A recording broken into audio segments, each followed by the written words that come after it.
시청자 여러분 안녕하십니까? 헬로티비 뉴스입니다. 첫 소식입니다. 김포의 한 도로에서 블랙아이스로 인한 사고가 발생해 한 명이 숨졌습니다. 경기도 소방재난본부에 따르면 지난 14일 오전 3시 50분쯤 김포 월곶면 갈산리의 한 도로에서 50대 남성 A씨가 몰던 음식물 쓰레기 수거 트럭이 가드레일을 들이받고 전도됐습니다. 이 사고로 A씨가 크게 다쳐 인근 병원으로 이송됐지만 끝내 숨졌습니다. A씨는 부평구청 환경용역업체 소속으로 알려졌습니다. 경찰은 도로 위 블랙아이스로 인해 트럭이 미끄러지면서 사고가 난 것으로 보고 정확한 사고 경위를 조사 중입니다. 부천시가 마약류 6종에 대한 익명검사를 제공합니다.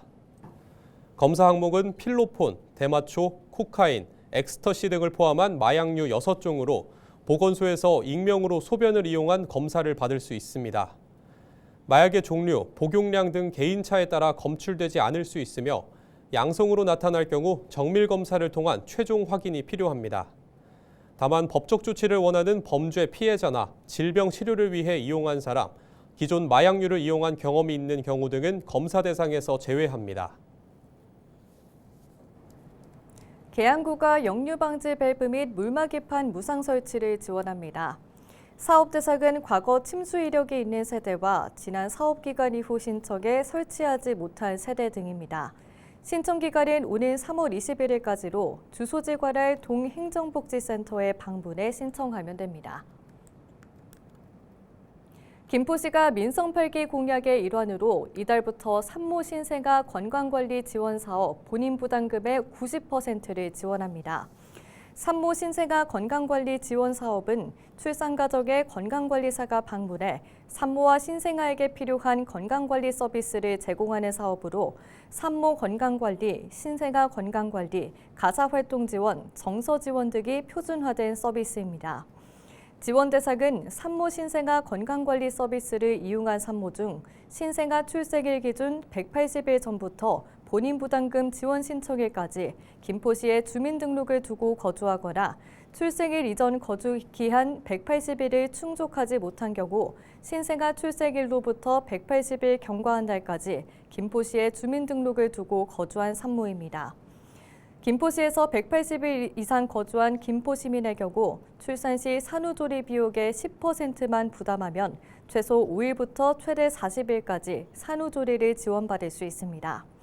앞서 김포시는 지난 2023년 산모 신생아 건강관리 지원 사업 본인 부담금을 지자체가 지원할 수 있도록 조례를 개정하고 이듬해 관련 조건 등을 정비했습니다. 인천시 교육청이 오는 27일까지 신설 초중 고등학교 7곳을 대상으로 명칭을 공모합니다. 공모 대상 학교는 서구 검단 6초와 검단 9초, 검단 6중, 오류중과 중구 영종하늘 1초, 영종하늘 4초, 영종하늘 5고입니다. 참가를 원하는 누구나 시교육청 누리집에 공모 제안서를 낼 수 있으며 각 교명 선정자에게는 10만 원 상당의 상품권이 지급됩니다. 공식 명칭은 인천시립학교 교명 선정위원회 심사와 심의를 거쳐 인천시의회 조례 개정을 통해 확정됩니다. 김포시가 설 명절을 앞두고 대형 유통 매장을 중심으로 과대포장 및 분리배출 표시 적정 여부를 집중 점검합니다. 이번 점검은 한국환경공단과 합동 점검으로 다음 달 7일까지 진행됩니다. 점검 대상은 명절 기간에 판매가 급증하는 음식료 품류, 화장품류, 의류, 세제류, 자파류 등 선물 세트로 시는 포장 공간 비율과 포장 횟수 준수 여부를 중점적으로 확인할 계획입니다.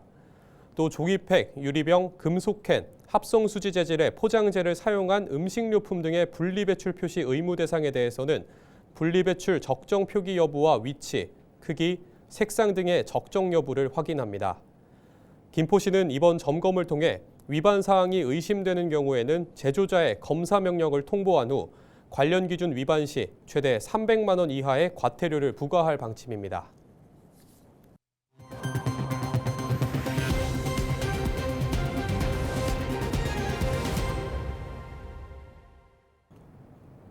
최근 강추위가 이어지고 있는 가운데 쪽방촌 주민 등 주거 취약계층에 대한 지원이 더욱 절실해지고 있습니다. 지역 공공기관이 열악한 주거 환경에 놓인 취약계층을 위한 지원에 나섰다고 하는데요. 송유찬 기자가 취재했습니다. 지난 13일 경북 봉화군에서 발생한 주택 화재.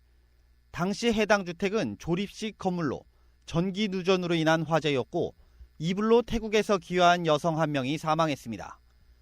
앞서 지난 11일 저녁에는 전남 여수 남면의 한 주택에서 불이 나 70대 남성이 얼굴에 화상을 입었습니다. 이처럼 겨울철 주택 화재가 전국 곳곳에서 발생하고 있습니다. 특히 열악한 주거 환경 탓에 쪽방촌은 더욱 화재 사고에 노출돼 있어 주의가 요구되고 있습니다. 부엌과 화장실조차 제대로 갖춰지지 않은 이곳. 해방 이전인 일제강점기 시절부터 있던 인천의 대표적 쪽방촌입니다. 15세대, 18명이 거주하고 있는 이곳 계양동 쪽방촌은 열악한 주거 환경 탓에 한파 위험은 물론 겨울철 화재 사고에도 노출돼 있습니다. 이에 인천시를 비롯한 소방과 관계기관이 안전점검에 나섰습니다. 화재 예방은 물론 한파에도 대비할 수 있도록 한 것.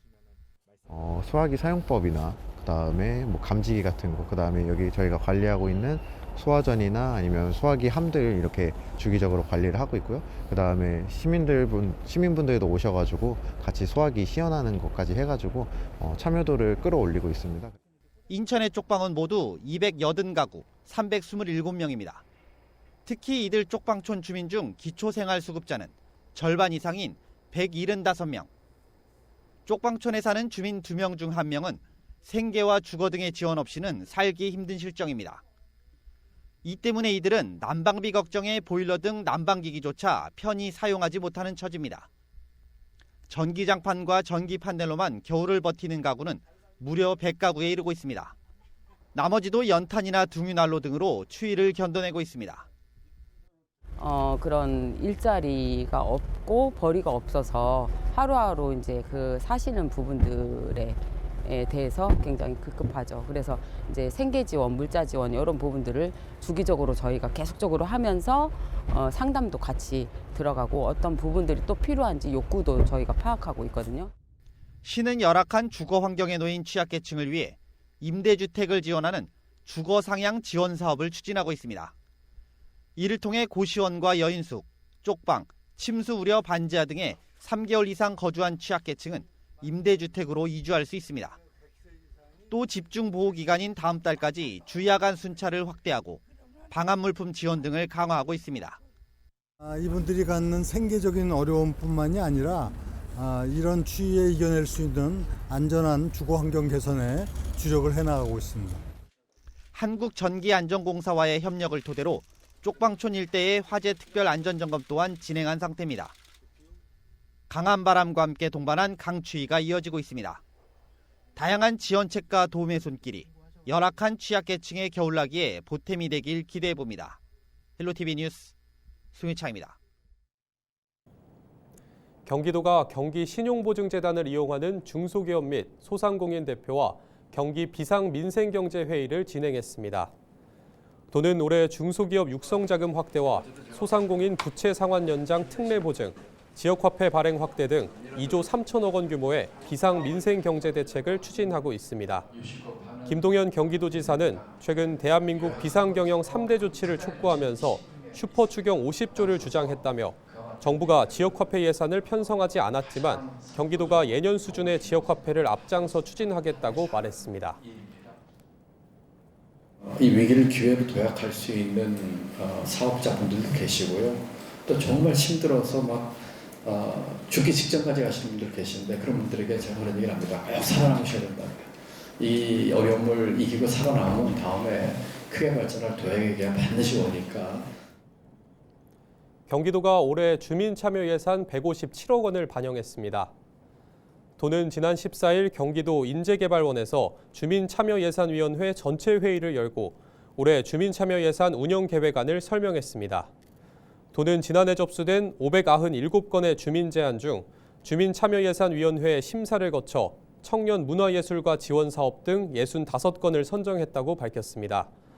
도는 의견 수렴 후 주민참여예산제 운영계획을 이달 중 확정할 방침입니다. 부천과 성남, 시흥과 이천 4개 지역이 경기형과학고 2단계 심의를 통과했습니다. 경기도교육청은 1단계 예비지정에서 선정된 4개 지역 모두 경기도 특성화중 및 특수목적고 지정운영위원회 심의를 통과했다고 밝혔습니다. 과학고 신규 지정은 향후 교육부 장관 동의 요청 절차를 거쳐 오는 3월 말 최종 지정고시 될 예정입니다. 한편 앞서 지난해 12월 경기형과학고 1단계 예비지정 심사에서 부천고와 분당중앙고는 전환 지정으로 시흥과 이천은 신설 지정으로 심사를 통과했습니다. 다가오는 설 차례상 비용이 4인 가족 기준 평균 20만 원이 넘을 것이라는 전망이 나왔습니다. 한국농수산식품유통공사는 15일 전국 23개 지역 전통시장과 대형 유통업체 50곳에서 4인 가족 기준 설 차례상 비용을 조사한 결과 전통시장에서는 18만 8천 원 정도였고 대형 유통업체에서는 21만 8천 원 정도였다고 밝혔습니다. 전통시장과 대형 유통업체의 설 차림 비용은 지난해보다 각각 2.6%와 5%가 상승한 상황인데요. 전통시장이 대형 유통업체보다 13.8% 저렴한 것으로 나타났습니다. 농수산식품유통공사는 한우한돈 자조금단체가 18일부터 할인 행사를 시작하고 전국 160개 전통시장들이 23일부터 현장 구매액의 30%를 온누리 상품권으로 환급해 설 차림 비용이 더 내려갈 수 있다고 덧붙였습니다. 설 전후로 경기 지역에서 생산된 농축수산물을 사면 구매 금액의 30%를 할인받을 수 있습니다. 경기도는 민생경제 어려움을 해소하고 지역 농산물 소비 촉진을 위해 30% 할인 쿠폰을 지원한다고 밝혔습니다. 오프라인 매장의 경우 오는 20일 참여업체가 선정된 뒤 31일까지 할인받을 수 있고 경기도 농수산진흥원에서 운영하는 온라인몰인 마켓경기에서는 10일부터 할인이 적용되고 있습니다. 이번 사업으로 경기도에서 생산된 농축수산물을 구입하는 모든 사람은 하루 한 번 최대 3만 원까지 할인 혜택을 받게 됩니다. 인천시가 설 명절을 맞아 남촌 농축산물 도매시장의 연장 영업과 농산물 공급을 확대합니다. 우선 설 성수품의 원활한 수급을 위해 사과와 배 등 8개 주요 성수품의 거래 물량을 전년 2,268톤에서 올해 2,494톤으로 10% 이상 확대 공급할 예정입니다. 또 시민들의 구매 편의를 위해 영업시간을 오후 5시까지 2시간 연장 운영합니다. 정기 휴무일인 1월 19일과 26일도 정상 운영하며 설 연휴 기간인 29일부터 31일까지 휴업합니다. 인천 지역의 수출이 6개월 연속 상승세를 이어간 가운데 역대 최대 실적을 기록했습니다.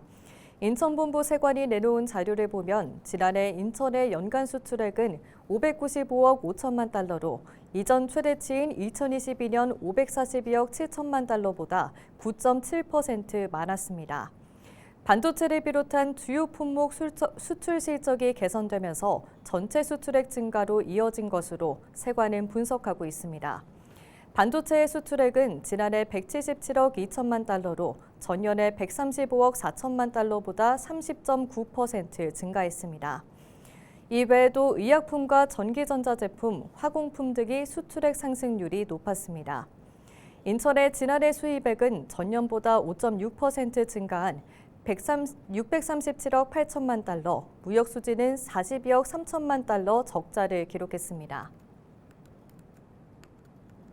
인천시 상수도 사업본부가 인천 지역 노후주택의 급수관 교체 비용을 지원하기로 하고 15일부터 교체 신청을 접수합니다. 상수도 사업본부는 노후급수관 때문에 불편을 겪는 가구에 공사비의 최대 80% 범위에서 최대 150만 원을 지원할 계획인데요. 기초생활수급자나 차상위 계층 주택의 경우 최대 200만 원 범위에서 노후급수관 공사비 전액을 지원합니다.